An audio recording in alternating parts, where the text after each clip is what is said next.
हर हर महादेव। सब स्वस्थ होंगे, मस्त होंगे, अपने कामों में व्यस्त है। शुभ संध्या आप सभी को। और एक चीज़ मैं आप सबके साथ शेयर करना चाह रही थी। बहुत लोगों ने कहा कि मुझे आपका जानना है, बट जो मेन चीज़ है, जिस चीज़ को मुझे लगता है जो मेरा टचिंग हार्ट टचिंग मोमेंट है, वो ये चीज़ है कि दिल लगना। एक किसी ने बोला था, मेरे दिमाग में घर कर गई वो चीज़ कि दिल लगना, दिन उसको लगते हैं जो रिश्तेदारी, पैसों, अपने माँ बाप और सब चीज़ को पीछे रख देता है चंद पैसों के लिए। तो वो चीज़ मुझे बहुत बुरी लगती है। और हमने वो टाइम भी देख रखा है जब ना, जिसको बोलते हैं ना, ना घूट सकते ना थूक सकते, वही वाली सेम सिचुएशन। एक टाइम था, हमने इतनी गरीबी देखी है कि बहुत लोगों का जवाब तो सुसाइड होता है उस गरीबी में। और हमने उस गरीबी को फेस करके आज हम यहाँ पर खड़े हैं। हम बहुत अच्छी कंडीशन में भी नहीं और बहुत बुरी कंडीशन में भी नहीं, हम मिडिल में आते हैं। हम वो लोग हैं मिडिल में आते हैं। हमें नमक रोटी मिला तो हम उसमें भी खुश हैं, और पनीर रोटी भी मिला तो उसमें भी खुश हैं। मेन चीज़ ये होता है, मुझे ये चीज़ वो होता है, जैसे कि हमारे साथ ना इतना भगवान की लीला इतनी भयंकर रही हमेशा। किस्मत इतनी खराब थी, कंडीशन इतनी खराब थी कि हम तो इतने कैपेबल नहीं थे। मेरे पापा ख़त्म हुए उस समय मैं केवल रही होंगी कितने साल की, 4.5-5 साल की थी। और पापा कैसे ख़त्म हुए, किसी ने मेरे पापा को रॉड मार के सर पे और कोमा में पहुंचा दिया था। और इतनी बुरी कंडीशन में मेरे पापा को ऋषिकेश छोड़ा था। मेरी मम्मी को इतनी एजुकेटेड नहीं है, mummy she is fine, like इतनी एजुकेटेड नहीं है, she is not much educated, but इतनी एजुकेटेड है, पर मेरी मम्मी के बराबर इतना पढ़ा लिखा भी कोई नहीं है मम्मी के सामने। जैसे मैंने देखा है ना, मेरे को पूरे संसार में सबसे एजुकेटेड मेरी माँ लगती है।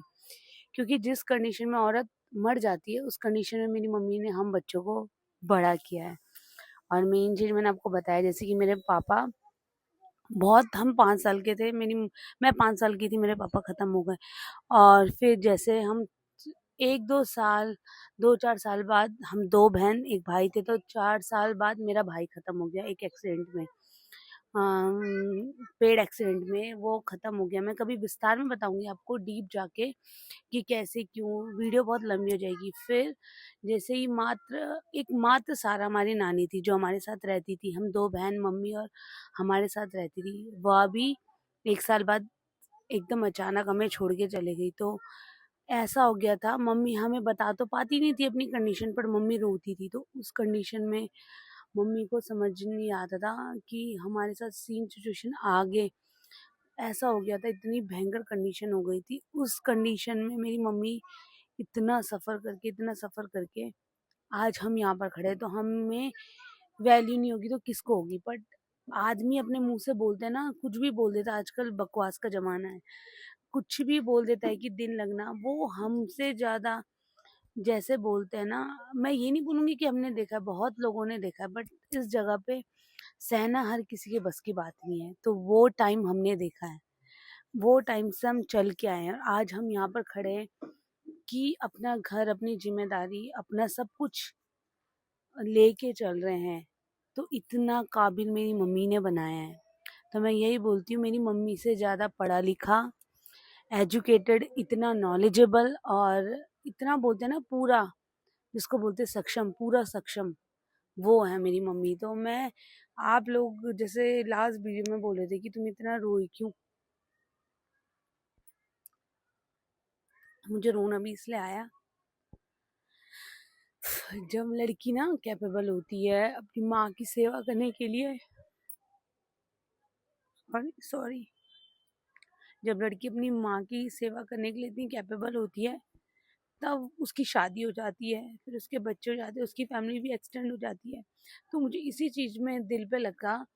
फिर अब जब मम्मी को हम टाइम दे नहीं पाते हैं ना, मेरी मम्मी काफ़ी टाइम बीमार रहती है, तो मुझे बहुत बुरा लगता है। तो इसी चीज़ के लिए ना मुझे बहुत बुरा लगता है, बाकी और कुछ रिग्रेट नहीं है मेरा। काश अब, और ये चीज़ इतनी डिफ़िकल्ट लगती है कि मेरी भी बेटी है, कि कल का टाइम कैसे होगा। तो सॉरी, यही तो आज मेरे को यही चीज़, बहुत चीज़ हर्ट करती है मेरे को बट ऐसा है, किसी और दिन लंबी हो जाएगी वीडियो, किसी और दिन आपको बताऊंगी डीप जाके कि क्यों क्या कैसे हुआ था। हर हर महादेव सभी को।